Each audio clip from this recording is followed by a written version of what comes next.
Pada suatu pagi di dua tempat berbeda, dua bayi lahir pada detik yang hampir sama. Yang satu lahir di sebuah rumah sakit modern dengan lampu putih menyilaukan, dikelilingi dokter dan peralatan canggih. Yang lainnya lahir di sebuah desa terpencil, tanpa listrik, tanpa bidan, tanpa jaminan bahwa ia akan bertahan hidup hingga esok hari. Tidak ada dari mereka yang memilih di mana mereka dilahirkan. Tidak ada dari mereka yang meminta untuk memulai hidup dengan jarak yang begitu lebar. Di satu sisi dunia, seorang anak tumbuh dengan buku-buku, pendidikan, air bersih, dan rasa aman. Di sisi lain, seorang anak tumbuh dengan kelaparan, konflik, dan penyakit yang seharusnya sudah lama dapat dicegah. Sebagian orang terlahir dengan kesehatan yang kuat, sebagian lainnya membawa penyakit genetik sejak hari pertama. Ada yang mewarisi kekayaan, properti, dan koneksi. Ada yang mewarisi hutang, trauma, dan lingkungan yang tak pernah memberi kesempatan. Dan di balik semua itu, kita menyadari sesuatu yang pahit.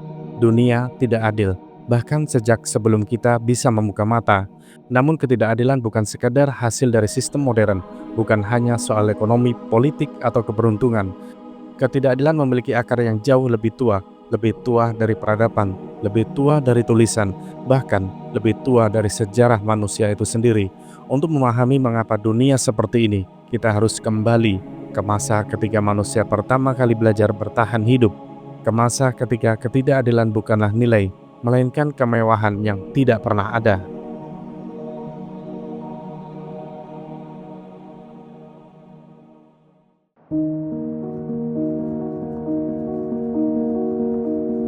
Untuk memahami mengapa dunia modern begitu dipenuhi ketimpangan, kita harus menyingkap lapisan-lapisan waktu hingga mencapai masa ketika manusia bahkan belum mengenal konsep masyarakat.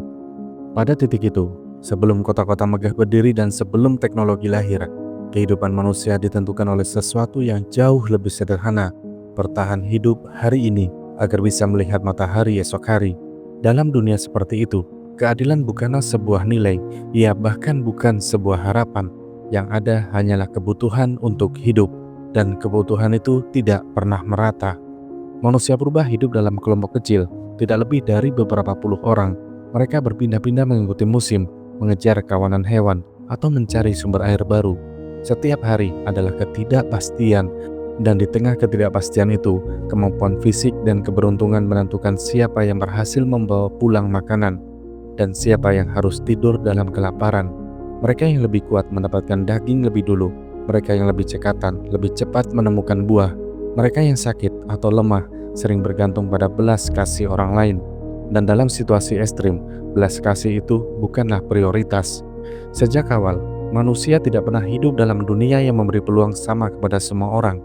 Ketidaksetaraan biologis, kekuatan, kesehatan, kecerdikan, bahkan tempat seseorang lahir dalam kelompok membentuk jalur hidup yang berbeda-beda. Di tengah kondisi alam yang kejam, kesetaraan bukan hanya mustahil, tapi tidak relevan. Seluruh evolusi manusia dibangun atas ketidakseimbangan kemampuan. Dalam kelompok-kelompok kecil itu, struktur sosial pun terbentuk secara alami. Selalu ada individu yang dipandang lebih berpengaruh, entah karena pengalaman berburu, kecerdasan taktis, atau sekadar keberanian yang lebih menonjol. Orang-orang seperti inilah yang diikuti saat mengambil keputusan penting. Mereka diperlakukan berbeda, sering mendapat makanan lebih dulu, dan memiliki hak suara yang lebih besar. Hierarki tidak muncul karena ambisi politik seperti dalam peradaban modern. Ia muncul karena kelompok membutuhkan sosok yang dapat mengarahkan mereka dalam keadaan genting. Namun konsekuensinya jelas, bahkan dalam skala terkecil, manusia sudah mengenal ketidakadilan. Yang membuat semuanya semakin kompleks adalah cara otak manusia bekerja. Kita membawa warisan kognitif dari nenek moyang yang hidup dalam dunia penuh bahaya. Otak berevolusi bukan untuk memahami keadilan, tetapi untuk membuat keputusan cepat.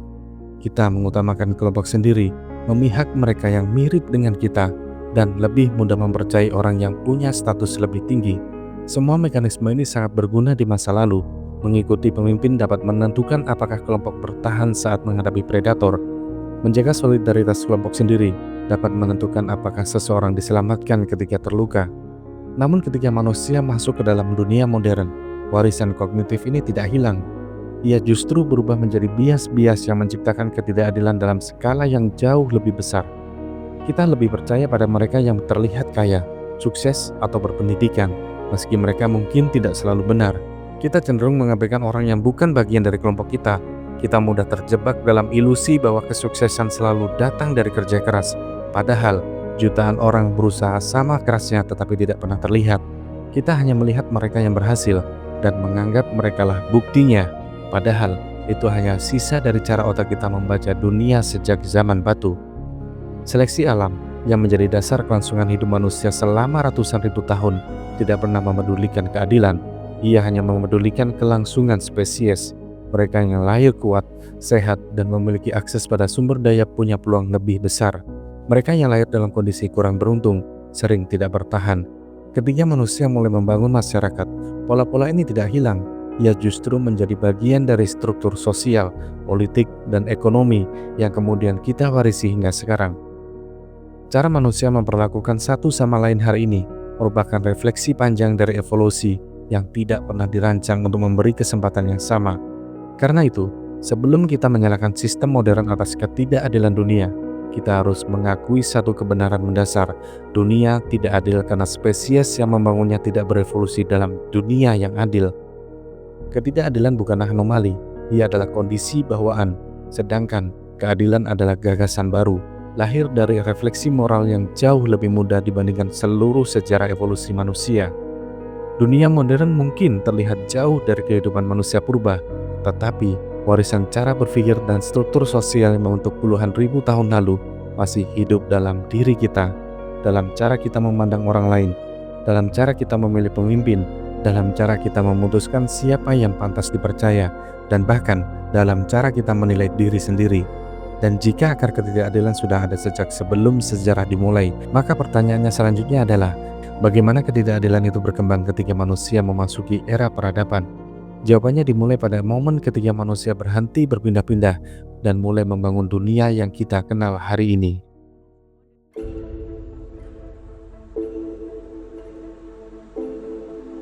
Ketika manusia mulai meninggalkan kehidupan nomaden dan memasuki era pertanian, sebuah perubahan besar terjadi. Untuk pertama kalinya dalam sejarah, manusia memiliki sesuatu yang tidak pernah mereka miliki sebelumnya, surplus. Makanan tidak lagi habis dalam satu hari. Hewan bisa dijinakkan, tanaman bisa ditanam, dipanen, dan disimpan. Surplus ini memberi ruang bagi sesuatu yang sepenuhnya baru, kelas sosial. Di pemukiman awal, mereka yang menguasai tanah atau hasil panen perlahan memiliki kekuasaan yang lebih besar. Mereka menjadi penentu distribusi. Mereka memutuskan siapa yang mendapat bagian lebih banyak dan siapa yang tidak. Dari sinilah lahir lapisan-lapisan sosial pertama dalam sejarah: petani, pekerja, pemilik tanah, dan pemimpin desa. Kesenjangan yang sebelumnya kecil di era berburu kini tumbuh menjadi jurang yang jelas, dan jurang itu semakin melebar ketika kelompok-kelompok manusia mulai saling berebut wilayah. Pertanian membuat manusia menetap, dan untuk pertama kalinya mereka memiliki sesuatu yang bisa dipertahankan atau direbut. Perang pun lahir, dan bersama perang lahir pula struktur kekuasaan yang lebih rumit. Mereka yang menang bukan hanya mengambil makanan, tetapi juga tanah, tenaga kerja, bahkan generasi berikutnya. Kekalahan berarti kehilangan segalanya. Kemenangan berarti memiliki hak atas kehidupan orang lain. Namun ketidakadilan terbesar dalam sejarah manusia tidak berhenti pada perang antar desa atau kerajaan kecil. Ia mencapai puncaknya ketika bangsa-bangsa mulai menjelajah jauh keluar dari wilayah dan menemukan dunia yang belum pernah mereka lihat sebelumnya. Abad ke-15 menandai awal dari salah satu bab paling gelap dalam sejarah, era kolonialisme. Dalam rentang beberapa abad, negara-negara Eropa menjelajahi Afrika, Asia, dan Amerika. Mereka datang dengan teknologi yang lebih maju, kapal besar, senjata api, dan sistem militer yang terorganisir. Mereka tidak hanya berdagang, mereka menaklukkan.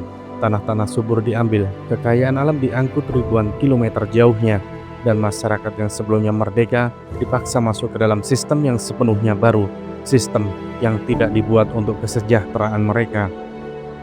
Selama ratusan tahun, wilayah yang kini kita kenal sebagai negara berkembang mengalami pengurasan sumber daya yang masif, dari rempah-rempah, emas, perak, gula, kapas, kayu, hingga mineral langka, semua diangkut ke pusat kekaisaran yang jauh. Kota-kota besar di Eropa tumbuh menjadi pusat ekonomi dan teknologi berkat kekayaan yang diambil dari tanah orang lain. Infrastruktur di ibu kota kekaisaran berkembang pesat, jalan raya, pelabuhan besar, universitas, dan lembaga keuangan. Sementara daerah jajahan dibiarkan tanpa investasi jangka panjang, tanpa pendidikan massal, dan tanpa akses teknologi yang memadai. Inilah salah satu alasan mengapa negara maju hari ini memulai perlombaan modern dengan kecepatan penuh, sementara negara lain bahkan belum mengenakan sepatu. Ketidakadilan modern bukanlah sesuatu yang terjadi tiba-tiba. Ia adalah hasil dari berabad-abad ketimpangan sistematis yang mengakar begitu dalam sehingga sering dianggap sebagai kenyataan alami, padahal ia sepenuhnya buatan manusia. Ketidakadilan itu bertahan meski kolonialisme resmi telah berakhir. Dunia modern mewarisi struktur ekonomi global yang telah memihak negara kaya, sistem perdagangan internasional, perusahaan multinasional, dan lembaga keuangan global sering bekerja dengan logika yang sama. Negara yang sudah makmur lebih mudah menarik investasi, sementara negara yang tertinggal harus berjuang keras untuk mengejar. Harga komoditas mentah ditentukan oleh pasar dunia, sementara produk teknologi yang dihasilkan negara maju memiliki nilai jauh lebih tinggi. Negara berkembang menjual murah, tetapi membeli mahal. Di banyak daerah, sumber daya alam masih menjadi komoditas utama. Namun nilai yang tinggi justru dinikmati negara yang mengolahnya, bukan negara yang menambangnya. Rantai nilai global mencerminkan pola lama dalam bentuk baru. Wilayah kaya bertindak sebagai pusat teknologi, produksi, dan inovasi. Sementara wilayah lain tetap menjadi penyedia bahan mentah dan tenaga kerja murah. Peran historis ini tidak mudah diubah hanya dalam beberapa dekade. Bahkan dalam hubungan geopolitik, bayang-bayang masa lalu masih terasa. Negara kuat memiliki kendali besar terhadap kebijakan global, dari ekonomi hingga sains, dari teknologi hingga keamanan. Keputusan-keputusan besar sering ditentukan oleh kepentingan negara maju, sementara negara kecil hanya bisa beradaptasi.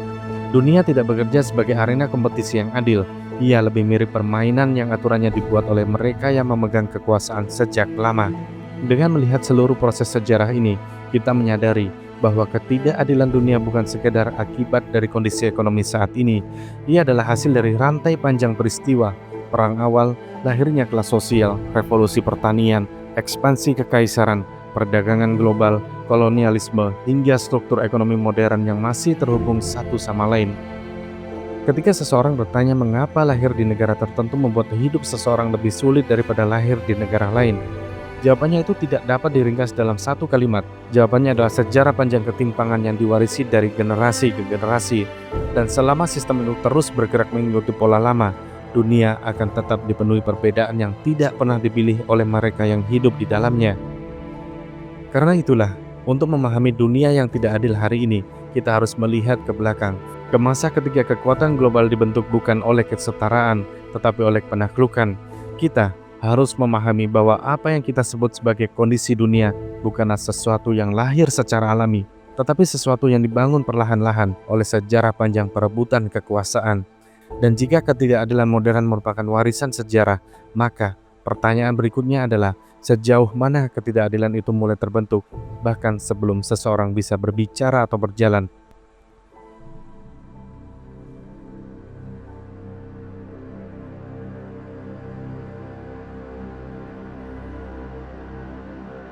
Ketidakadilan tidak pernah datang sebagai ledakan besar.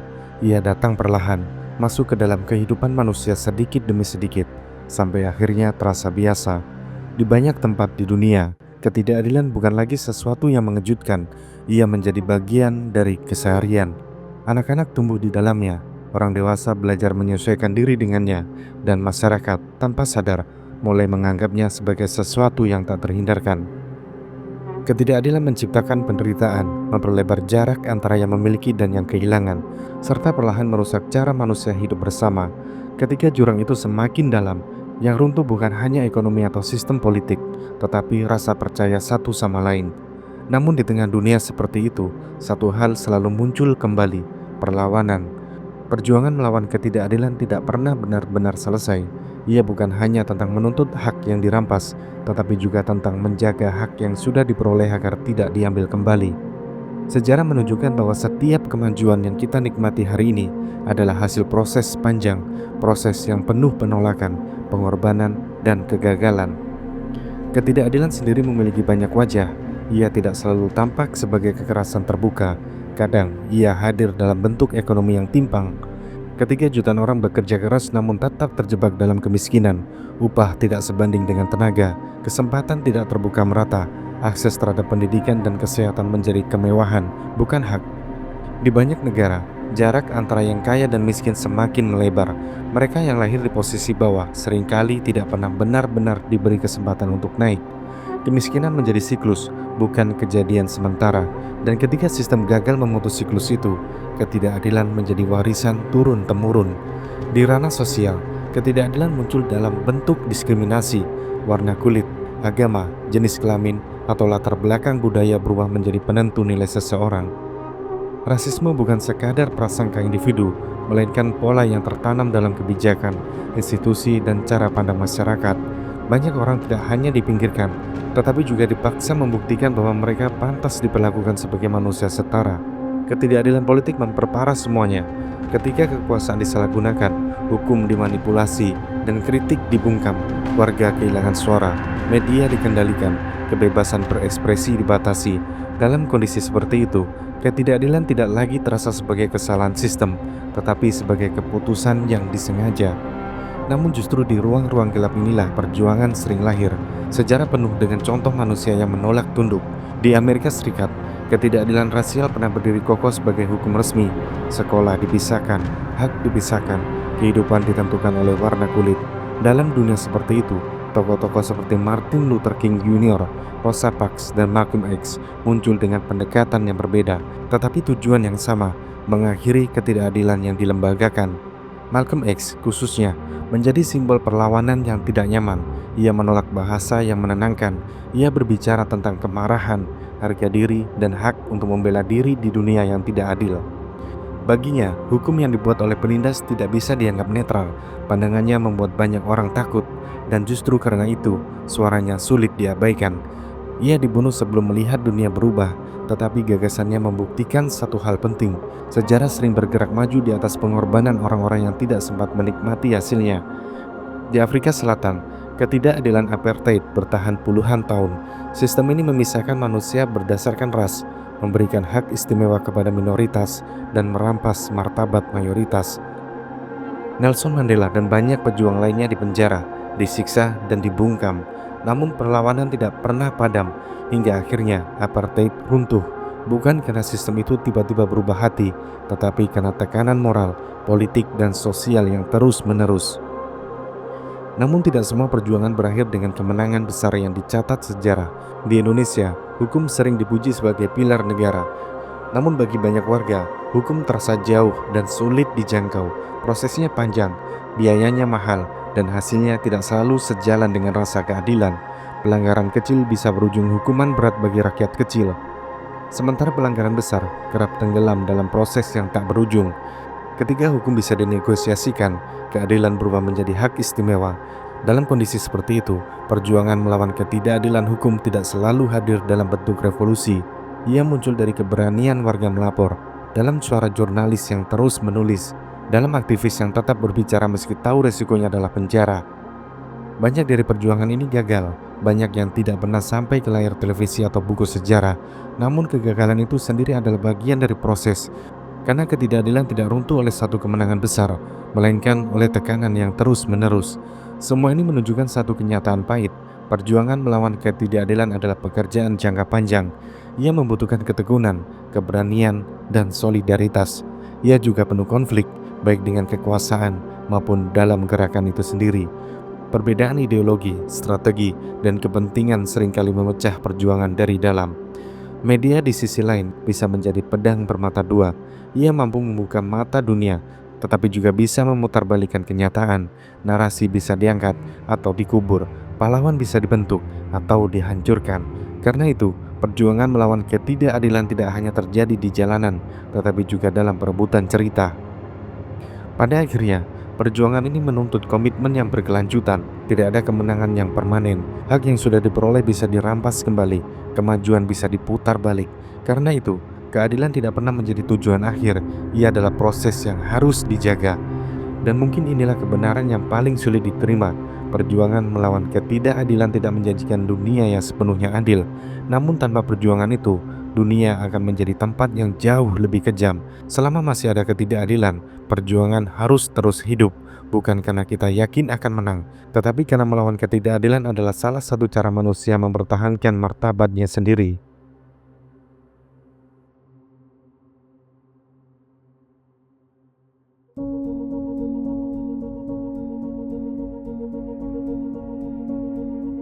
Setelah melihat begitu banyak ketidakadilan, pertanyaan ini tidak bisa dihindari. Apakah keadilan benar-benar bisa diciptakan, atau ia hanya sebuah cita-cita yang terus dikejar tanpa pernah benar-benar tercapai? Manusia telah mencoba menjawab pertanyaan ini selama ribuan tahun. Kita membangun hukum, negara, konstitusi, dan institusi yang satu janji yang sama, menciptakan keadilan. Namun semakin kompleks sistem yang dibangun, semakin jelas bahwa keadilan tidak pernah hadir dalam bentuk yang murni. Ia selalu datang bersama batasan, kompromi, dan kepentingan. Hukum, misalnya, sering dipandang sebagai wujud paling nyata dari keadilan. Di atas kertas, hukum bersifat netral. Setiap orang diperlakukan sama, namun di dunia nyata, hukum dijalankan oleh manusia, dan manusia tidak pernah sepenuhnya netral. Latar belakang, kepentingan, tekanan politik, dan kekuasaan selalu ikut campur.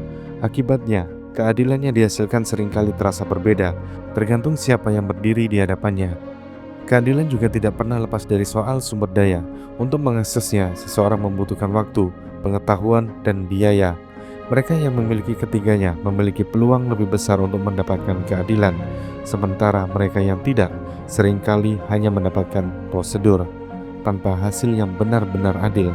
Di titik ini, keadilan tidak lagi menjadi hak universal, melainkan sesuatu yang harus diperjuangkan, bahkan dibeli. Negara-negara yang dianggap maju pun tidak kebal dari masalah ini. Sistem hukum yang rapi dan institusi yang kuat tetap menghasilkan ketimpangan. Diskriminasi mungkin tidak lagi terang-terangan, tetapi ia bersembunyi dalam kebijakan, statistik, dan algoritma. Keadilan tampak hadir, tetapi seringkali hanya sebagian. Lalu, jika keadilan sempurna tidak pernah benar-benar ada, apakah usaha menciptakannya sia-sia? Tidak sepenuhnya. Keadilan mungkin bukan sesuatu yang bisa diciptakan sekali lalu selesai.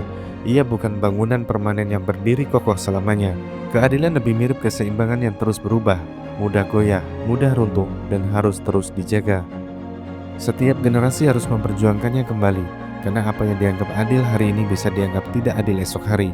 Sejarah menunjukkan bahwa keadilan selalu datang dalam bentuk pendekatan, bukan pencapaian akhir. Perbudakan pernah dianggap sah, diskriminasi pernah dilegalkan, perempuan pernah tidak memiliki suara. Semua itu berubah bukan karena dunia tiba-tiba menjadi adil, tetapi karena cukup banyak manusia yang menolak menerima keadilan sebagai hal normal. Namun perubahan ini tidak pernah tanpa harga. Setiap langkah menuju keadilan selalu diikuti oleh perlawanan. Mereka yang diuntungkan oleh ketidakadilan tidak akan melepaskan privilege mereka dengan sukarela. Karena itu, keadilan selalu rapuh. Ia bisa maju, tetapi juga bisa mundur. Di titik ini, pertanyaan tentang keadilan bergeser. Bukan lagi apakah keadilan bisa diciptakan, tetapi sejauh apa manusia bersedia memperjuangkannya. Karena keadilan tidak hidup di dalam hukum atau institusi semata. Ia hidup dalam keputusan sehari-hari. Siapa yang kita bela, siapa yang kita dengar, dan siapa yang kita abaikan. Ia hidup dalam keberanian untuk berbicara ketika diam terasa lebih aman. Dan ia hidup dalam kesediaan untuk tidak mengambil keuntungan dari ketidakadilan, meski kesempatan itu ada. Mungkin dunia tidak pernah benar-benar adil, dan mungkin ia memang tidak diciptakan untuk menjadi seperti itu. Namun selama masih ada manusia yang merasa gelisah melihat ketidakadilan, selama masih ada yang menolak diam, dan selama masih ada yang memilih memperjuangkan keadilan meski tahu hasilnya tidak pasti, maka dunia belum sepenuhnya kehilangan arah. Keadilan mungkin bukan tujuan akhir yang bisa kita capai.